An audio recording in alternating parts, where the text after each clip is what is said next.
Hey everybody, it's Chief Gen X again. Coming to you today. We're going to talk a little bit about. I hit on something a couple of videos ago about some of the things that sailors do for fun. One of them was the male buoy watch. Now, to the average sailor, when you say male buoy watch, you're going to usually get a snicker, maybe a grin, or a little chuckle. For some of us, though, you get this intriguing question like, what is that? Well, my friends, when you hear those words, when someone utters those words of what is that in curiosity, you have now become the Male Buoy Watch member of the month. And let me tell you what that entails. If you are so selected to be the Male Buoy Watcher, you are designated by the CO, the commanding officer of that ship, to make sure that you see the male buoy. The male buoy is the marker from where we have to stop and pick up the mail.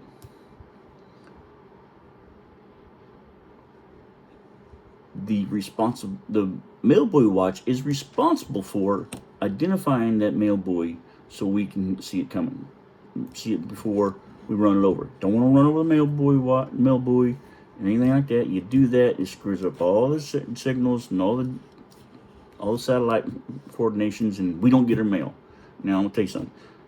One of the fastest ways to irritate a sailor is not get his mail. Paycheck, freedom, mail. Gotta have that. We gotta have our liberty. We gotta have our mail, and we gotta have our money. Okay, you take any one of those three away from us, and it's gonna be a shitty day for the rest of the world. Okay. It really is. I hate to say it, but the Marine Corps couldn't stop us, and we get pissed off that like that, right? So we're very adamant about this male buoy watch. So we find the most dedicated individual who can do this. It's usually someone from the wardroom who the CO has picked that day. Okay, see where I'm leading with this, hopefully. The commanding officer has picked out one of his junior officers to be the male buoy watch because, in his eyes, the most responsible person in the world should be an officer. An officer should be very responsible enough to seek out the male buoy and be able to find it and so we can get our mail. So, when we have been informed by this commanding officer that he has found his designated male buoy watchstander, we in turn turn him over to the bosun mates. The bosun mates got all the rigging and all the gear that this man needs to have for the male buoy watch. Now, we don't go out there and let him go out there haphazard, and we take care of our occupational risk management. We do all the ORM, and we do all the safety briefs with him. And we set him up with a safety harness. You gotta have your safety harness. It's the first thing you put on for safety harness. That way you can latch on the side of the ship just in case the waves get a little rough and something happens, and you might, very rarely, but you might fall over the side. It happens. All right. Big blue ocean, and shit happens. All right. So the next thing you do, if you do fall over, we want to make sure you fall over and you have a life jacket on. So you gotta have your life jacket on. All right. We gotta make sure that's all snug and tucked away. Okay. Before you do all that, the commanding officer usually tells the individual you selected that day to put on a pair of coveralls. It's usually the most comfortable uniform you're going to have when you got to get all this gear on. Okay, so you come up there with your coveralls on, you're going to get your safety harness on, you're going to get your life jacket on. The next thing you're going to get is you're going to get your battle helmet. It's this big old thing you see now, Spaceballs. It's pretty much like that. All right, this big old thing here, because you're going to have your sound-powered phone jack on, headphones on. Okay. That is the next thing you're going to get. Your big battle helmet, and your sound-powered phones jack. Sound-powered phones with about 30 to 40 feet of cord, so you can plug in and keep information going through and from the pilot house. Because you're going to be on the front end of the ship. The pilot house is going to be directly above, almost directly above you. You got to communicate with them. You can't see that far, right? You got to get the freaking the buoy somehow. So the bosun mates give them a a bow hook, probably one of the bow hooks off the motor whaleboat. Well, it's usually about 10, 15 feet long with a nice big hook on the end of it.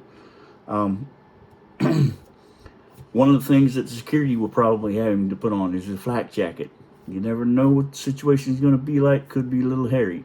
You know, the Russians are not out there as bad, but we got everybody else, you know, Tom and Dick and Harry coming out there. So we're going to put him in a flak jacket. All that stuff, we're going to have a flak jacket on top of him so he don't get hooked. Get, you know, so take a little, be a little protected, security-wise. Now, one of the last things he has on, you know, the most important things he has on, is his binoculars. He's got to make sure he's got his binoculars with him, and he's got to make sure this knucklehead knows how to work them.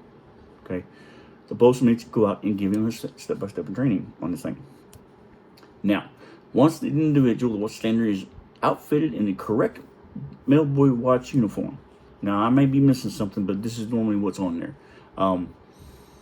Once he's all set up and ready to go, the bosun mate will, the designated bosun mate will walk him out to the bow of the ship. They will set him up to where he needs to be at, where he needs to stand, look for the ship, and look for the buoy. It's usually at the very forwardmost part of the ship. Now, we did this on my first ship. It was the bow came to a point there where you could put him right out there on the end of the point. Okay, we hooked him up to the end, and we hooked him up his life safety harness real close to there. We had a sound powered phone jack that was right there next to him. Hooked him up to that. The sound powered phone connection went straight up to the pilot house, and that's where, you know, the commanding officer would sit up there, and he would see how things were going. That, you know, what's going, things going on. He had a direct line to that mailboy watch. He could pick up his phone and get a direct line to the mailboy watch and see what's going on. So that's how important it was perceived. Okay. Need some water. Need some water for this one. Okay. Sorry, gotta keep a straight face. The bosun mate would go out there and hook up a sound powered phones, hook up a safety harness, make sure he's all squared away, make sure he's got contact between the bridge and him. And usually there is there's someone on the pilot house making contact with him. So but the CO's always listening to this conversation. He's always there listening. Right, very important for him to be there. Especially if it's one of his officers he designated from the boardroom. You make sure he's got to be there. So he's he's up there. He's in his what we call full battle rattle, up in his full watch standing gear, and he's searching. All right, and it usually go about, depending on the how do I put this, the gullibleness, depending on the common sense level of the individual. I think actually that's about the best way I could put it. The individual watch standard is depending on how long we stretch this out, basically. And yes, there's photographers there taking pictures of him. There's people all over the place watching this individual on the very bow, pointy end of the ship called the bow, looking for the mailboy watch, the elusive and almost disappearing, almost invisible mailboy. Many have tried to find it, many have failed. And the CO impresses upon his junior officer that it is just a definite, we got to find this thing. You know, impresses upon him how detrimental it would be if he could not find the mailboy. So he's up there for a while, and the CO's always up there in contact. CO's got him we call him on the horn. We got him on the horn. Hey, did you find anything? Are you seeing? And every once in a while you see the CO. You'll start going, you want to use your binoculars? Use your binos. We give them to you for a reason. So the individual put his binoculars on, and, you know, and he's sitting there talking to him at the same time. I want to hear what you're saying, you know. So, commanding officer just make sure he's got his binoculars on. He's up there and he's talking to him. So he's up there and he's doing his binoculars here, and his sound power phones. You know, the harness comes around, and you got a microphone right here, and you got a little button You press the button right here. So it should be, for the average sailor who's operated this thing more than 5 seconds could figure out, oh, okay, I can do this. Well, like I said, common sense level applies in how much time we invest in this individual who's on the Buoy watch. And we also gauge it by the responses we get from when he talks to the CO. Because the CO's got this little button on his, we call it squawk box, that he can press in there. He can press this button to where he can share this information across the ship, certain main portions of the ship. Combat Information Center is one of them. Sonar Control was one of the other ones, and I believe Electronic Warfare was the other one. We all had, we had, and of course his stateroom. We all had that ability to hear what's going on.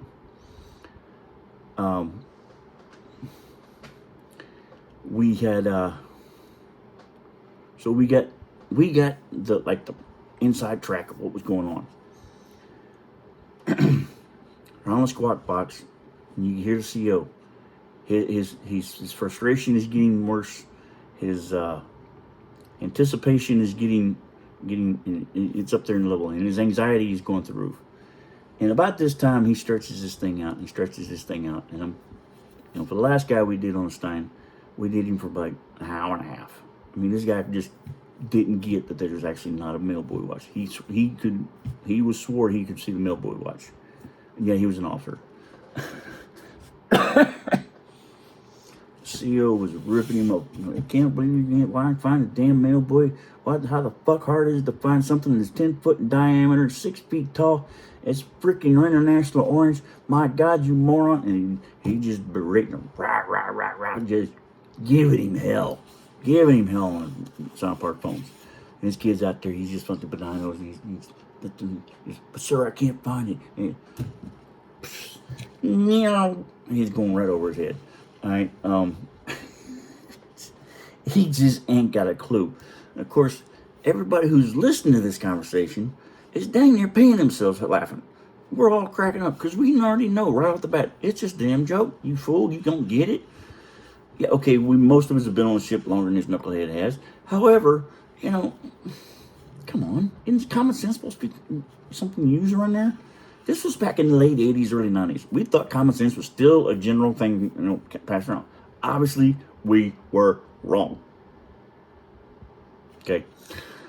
College educated boys coming right out of college sometimes didn't have that thing we can call CS, common sense factor, CSF, common sense factor. They just didn't have it, and when they didn't, we played with them a lot.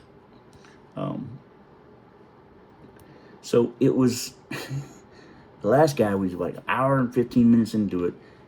Clueless is starting to get a clue that there's really no male buoy. He right out questions the CO. Sir, are you sure there's no such thing as a male buoy? The CO stops barking. He's barking, and he just comes out with that question. CO stops barking. There's a long pause. And from what we understood, the CO, by that time, the CO lost it and started laughing. Long pause. Comes back. Shipmate, do you see anything? No, sir, I don't. Do you think there's anything around there? He goes, well, sir, he's come on, say what's feeling. Come on, grow a pair, son, grow a pair. And he's agging him. Finally, this kid says, God damn it, Captain, I don't see a fucking thing. I don't see a damn thing. I think I'm being blown. I think smoke's being blown up my ass. I think I'm being bullshitted here. This is bullshit. CO starts cracking up. He's lost it. By this time, the CO has lost his mind. He cracking up to laugh. He goes, sorry. He goes, he goes, about fucking time you realize it's a joke. Get your ass back up here and get ready to go on watch. Bam. He's this kid. He's just standing there. He's looking straight out in front of the bow of the ship. He's looking straight out. He just like, I can just imagine the look on his face. Like at that time, he's like, holy shit, you sons of bitches. He turns around slowly, looks up, and he shakes his head. He's like, and he just bends, bows his head down, just shakes his head. The bosun mate that was hooking him up came back out. helped him take all his gear back in there, got him dressed down so he could do it. And he see over time this where the guy had watched the next like right after it. The kid had barely enough time to get changed, to get the uniform he needed to get into for his watch. Come up there, the CEO was still in his chair. He comes flying up there for watch. He thinks it's him to watch. CEO looks around and he says, "So how we doing, shipmate?"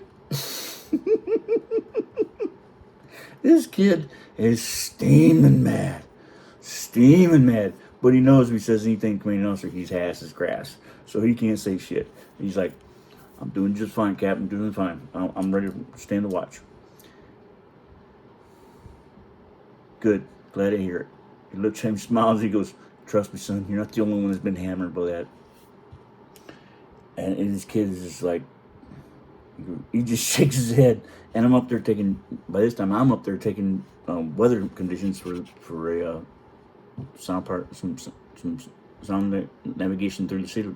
We have to have weather charts for us. So I'm taking weather information down there, and I hear this. And this kid goes, he says, "Oh my God!" The CEO was like, "You're not the only one that's got suckered by this." And you know what? He goes, "Don't worry about it." The kid goes, "I'm not." He goes, "No, hell no, no. There's a long list of people who got nailed with that mailboy watch. He goes, don't sweat it."